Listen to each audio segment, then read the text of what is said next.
Hello everyone. The distance between A 1 comma 3 and B A comma 7 is 5 units. The possible values of A are what? So here the distance between A B is given as 5.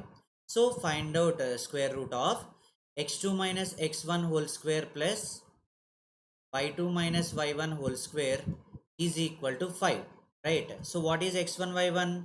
1 comma 3. x2 y2 is equal to A comma 7. Substitute the values. A minus 1 whole square plus 7 minus 3 whole square is equal to 5.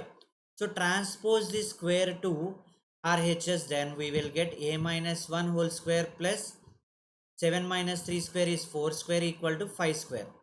So A minus 1 whole square is equal to 5 square minus 4 square.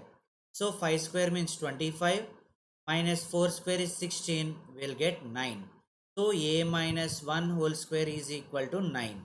When A minus 1 is equal to square root of 9, that equal to plus or minus 3.